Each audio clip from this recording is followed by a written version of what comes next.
नमस्कार दोस्तों, मेरा नाम है शैलेंद्र और आप देखना शुरू कर चुके हैं Shailendra the explainer YouTube channel. ये बात है 13 फरवरी 2025 की। 13 फरवरी 2025 की शाम को अमेरिका के व्हाइट हाउस में एक प्रेस कॉन्फ्रेंस का आयोजन किया जाता है। इस प्रेस कॉन्फ्रेंस में वहाँ बहुत बड़े बड़े पत्रकार अलग अलग देशों के मौजूद थे तथा वहाँ पे मौजूद थे दुनिया के सबसे बड़े लोकतंत्र के प्रमुख तथा दुनिया के सबसे पुराने लोकतंत्र के प्रमुख श्री नरेंद्र दामोदर दास मोदी जी और डोनाल्ड ट्रंप। इसी प्रेस कॉन्फ्रेंस में भारत का एक पत्रकार अमेरिका के डोनाल्ड ट्रंप से एक सवाल पूछता है और वो कहता है कि अमेरिका में होने वाली भारत विरोधी गतिविधियों के बारे में आपका क्या कहना है। तो डोनाल्ड ट्रंप का जवाब आता है कि आपने क्या कहा, मुझे आपके प्रश्न का एक भी शब्द समझ में नहीं आया। तो जो है, जबकि वहाँ पे ट्रांसलेटर भी मौजूद होते हैं, वहाँ पे जो है बड़े बड़े जो है अधिकारी भी मौजूद होते हैं, लेकिन फिर भी डोनाल्ड ट्रंप ने कहा कि मुझे आपके क्वेश्चन का एक भी शब्द समझ में नहीं आया। तो भारत का पत्रकार चुप हो जाता है, लेकिन वहाँ पे एक पत्रकार और भी मौजूद था जो था अफ़गानिस्तान का। अफ़गानिस्तान के पत्रकार ने उसी सवाल को फिर से दोहराया और ट्रंप का जवाब फिर आता है कि हमको इस प्रश्न का एक भी शब्द समझ में नहीं आया। दोस्तों, ऐसा नहीं है कि डोनाल्ड ट्रंप को ये समझ में नहीं आया। वास्तविकता ये है कि डोनाल्ड ट्रंप इस प्रश्न का उत्तर नहीं देना चाहते थे कि अमेरिका में होने वाली भारत विरोधी गतिविधियाँ के बारे में डोनाल्ड ट्रंप का क्या कहना है। इस प्रश्न का वो जवाब नहीं देना चाहते थे। उसके बाद पत्रकार तो शांत हो जाता है। उसके बाद ये चीज़ ट्रंप को समझ में आती है कि काश इस सवाल का जवाब हम दे दिए होते। एक कहावत है, बात का चूका सिर मारे। अगर कोई बात जहाँ पे कहनी है, अगर वो चीज़ ना कह पाए आदमी, तो होता है बाद में बड़ा पछतावा होता है। यह बात हमारे मोदी जी के ऊपर एकदम सटीक बैठती है। और भारत में सभी यह कह रहे थे कि जब ट्रंप जी का मोदी के साथ अच्छी दोस्ती है और जो है मोदी जी जो है ट्रंप के अच्छे दोस्त हैं, तो फिर जो भारतीयों के साथ जो ये सलूक हो रहा है, जो अवैध रूप से जो भारतीय अमेरिका में चले गए थे और वो वापस किए जा रहे हैं, तो उनके साथ जो सलूक हो रहा है, जो भारत की जो एक छवि है उसको जो धूमिल करने का काम अमेरिका कर रहा है, तो मोदी जी ट्रंप जी से ये सवाल क्यों नहीं करते हैं या उनसे अकेले में बात क्यों नहीं करते हैं कि आप ऐसा क्यों कर रहे हैं। आज की कहानी के माध्यम से हम यह जानने की कोशिश करेंगे कि ये जो भारतीय अवैध रूप से भारत से यूएस से कैसे चले गए तथा अमेरिका उन लोगों को ऐसे इस तरीके से क्यों भेज रहा है। क्या पहले भी अमेरिका ऐसे भारतीयों को भेजता था कि ये पहली बार है? ये सब हम इस जो है कहानी में जानने की कोशिश करेंगे। यह कहानी शुरू होती है 5 फरवरी 2025 को। अमेरिका का एक मिलिट्री वायुयान, अमेरिका का एक मिलिट्री का जो जहाज़ जो है हमारे भारतीय वायु क्षेत्र के ऊपर मंडरा रहा था और वो भारत में लैंड करने की परमिशन मांग रहा था, लेकिन उसको परमिशन नहीं मिल रही थी और वो कई घंटे तक भारत के वायु क्षेत्र में मंडरा रहा था। बाद में उसको परमिशन दी जाती है पंजाब के अमृतसर हवाई अड्डे पे। उसके बाद वो 104 भारतीय नागरिकों के साथ अमृतसर के हवाई अड्डे पर उतरता है। और सबसे ज़्यादा आश्चर्य की बात है कि जब वो उतरता है तो देखा जाता है कि जो भारतीय हैं उनके हाथों में हथकड़ियाँ थीं तथा पैरों में बेड़ियाँ पड़ी हुई थी। और इसी को देखकर पूरा भारत स्तब्ध रह जाता है कि अमेरिका ने ऐसा क्यों किया। क्या ये लोग जो है अवैध रूप से गए थे इसलिए किया कि ये जो है ट्रंप की पॉलिटिक्स है, अपने देश में दिखाना चाहते हैं कि हम जो है अवैध रूप से जो लोग हैं उनको बाहर निकालने के लिए हम क्या कर सकते हैं। क्योंकि ट्रंप जब चुनाव की कैंपेनिंग कर रहे थे तो उन्होंने वादा किया था कि हम जो है अवैध रूप से जितने भी लोग अमेरिका में रह रहे हैं उनको हम पहले दिन ही सिग्नेचर करके आदेश देंगे कि जो है अवैध रूप से जितने भी लोग रह रहे हैं उनको जो है अमेरिका से तत्काल बाहर निकाला जाए। तो अपने लोगों को खुश करने के लिए भी हो सकता है ये कर रहे हों।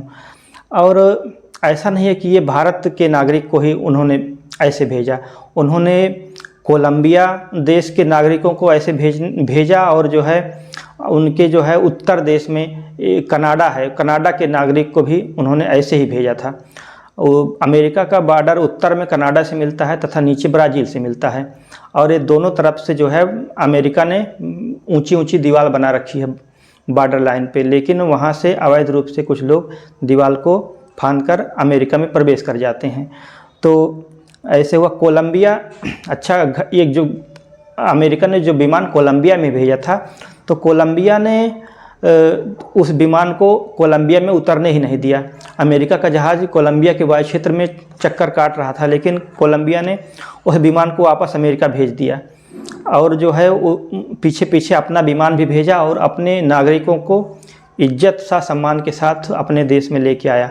तो भारत के लोग भी यही एक्सपेक्ट कर रहे थे कि मोदी जी जब अमेरिका दौरे पर गए हैं तो ट्रंप से बात करेंगे कि आप ऐसे हमारे नागरिकों को बेइज्जत करके क्यों भेज रहे हैं, अगर भेजना है तो भेज दीजिए, ठीक है, जैसे पहले आप भेजा करते थे। पहले भी भारतीयों को हर साल कुछ ना कुछ भारतीयों को जो है अमेरिका से इंडिया डिपोर्ट किया जाता है, तो लेकिन इस तरीके से पहले कभी नहीं हुआ था कि हाथों में हथकड़ी बांध के और पैरों में और कमर में बेड़ियां बांध के भारतीयों को भेजा जा रहा है। और उसका बाकायदा अमेरिका के व्हाइट हाउस ने, अमेरिका के जो प्रेसिडेंशियल ट्विटर हैंडल है उससे ट्वीट करके बाकायदा वीडियो भी रिलीज़ किया जाता है कि देखिए हम कैसे भेज रहे हैं। ये तो बड़ा शर्मिंदगी की बात है एज ए इंडियन, किसी के लिए भी होगा। उसके बाद जो है अब यहाँ पे एक कॉन्सेप्ट आता है कि ये जो अवैध भारतीय हैं ये लोग अमेरिका पहुँचे कैसे। यहाँ एक कॉन्सेप्ट आता है डोंकी कॉन्सेप्ट। डोंकी एक पंजाबी शब्द है। डोंकी का अर्थ होता है कूद कर जाना या छलांग मारना। तो ये जो है ये कोई नया मतलब प्रचलन नहीं है, बहुत पहले से ही डंकी जो है रूट का इस्तेमाल किया जाता था यूरोप जाने के लिए, कनाडा जाने के लिए, अमेरिका जाने के लिए।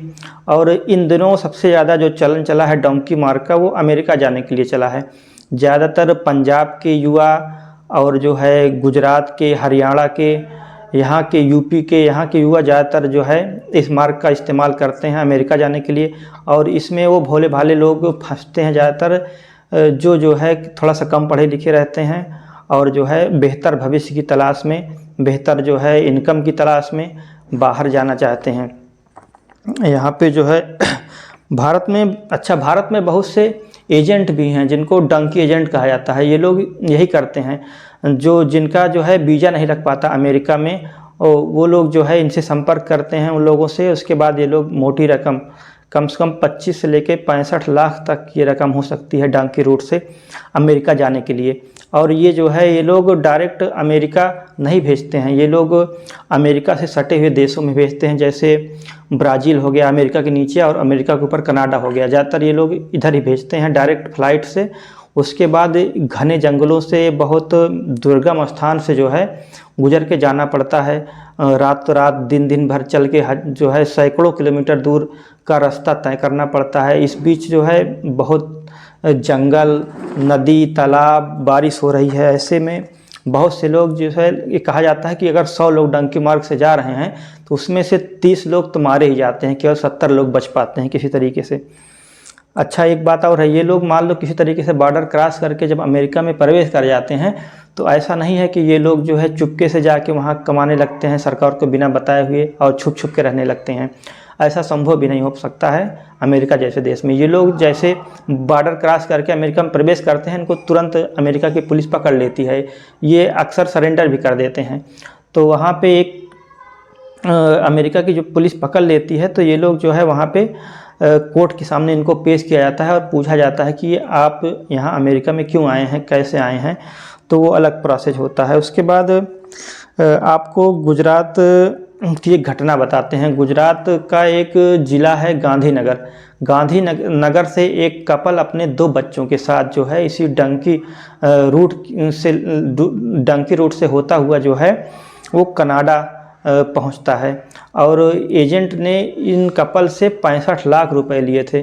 65 लाख रुपए लेने के बाद इन्होंने जो है एजेंट ने इस कपल को गुजरात के जो है एयरपोर्ट से सीधा जो है टोरंटो की फ़्लाइट पकड़ाई और सीधा कनाडा में डिपोर्ट किया। कनाडा से वो जो है उसका दूसरा एजेंट वहाँ से इसको डंकी रोड से ले जाता हुआ जो है अमेरिका के बॉर्डर के पास ले जाके छोड़ दिया कुछ दूरी पर। उसके बाद ये लोग जो है वहाँ पे, इनको पहले से पता नहीं था, वहाँ पे जो कनाडा का बॉर्डर है अमेरिका का, वहाँ पे जो है तापमान बहुत कम रहता है। जिस समय ये वहाँ पे गए थे उस समय वहाँ का तापमान -37 डिग्री सेल्सियस, कड़ाके की ठंड, एकदम बर्फ़ जम गए थी वहाँ पे।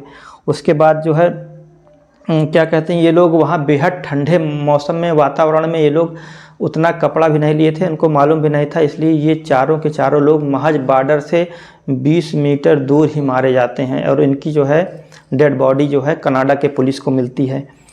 और ये कहा जाता है कि अमेरिकन ड्रीम्स का कमाल है कि इतने लोग और देशों से अमेरिका की तरफ खींचे चले जाते हैं। और जो है ये एजेंट बाकायदा जो है 20 से 65 लाख रुपए भी लेते हैं। इनका अलग अलग भेजने का अलग अलग स्टैंडर्ड होता है, नॉर्मल जो होता है, प्रीमियम जो होता है, डीलक्स प्रकार के इनके जो है अलग अलग पैकेज होते हैं। ये बाकायदा जो है आप ज़्यादा पैसा खर्चा करेंगे तो आपको डायरेक्ट जो है बॉर्डर के आसपास छोड़ेंगे। अगर आप कम पैसा खर्चा करेंगे तो ये जो है 2-3 देशों से होते हुए आपको जो है पनामा वगैरह जो है वहाँ के जंगलों में छोड़ के आपको धीरे धीरे और आगे जाना पड़ेगा। तो इन लोगों का कई रूट होता है, ये लोग कई प्रकार से ठगते हैं निर्दोष लोगों को। तो फाइनली हम यही कहना चाहेंगे कि अगर किसी को अमेरिका जाना भी है तो आप बाकायदा जो है पासपोर्ट बनवाइए, वीज़ा बनवाइए और तब जाइए। इस तरीके से नंबर 2 के जो है रूट से जाएंगे तो आपके साथ वास्तव में बहुत बुरा होगा, आपका पैसा भी जाएगा और आपका कुछ होगा भी नहीं। इस वीडियो को देखने के लिए धन्यवाद। अगर ये अच्छा लगा हो तो चैनल को सब्सक्राइब करना और वीडियो को लाइक करना। धन्यवाद, नमस्कार।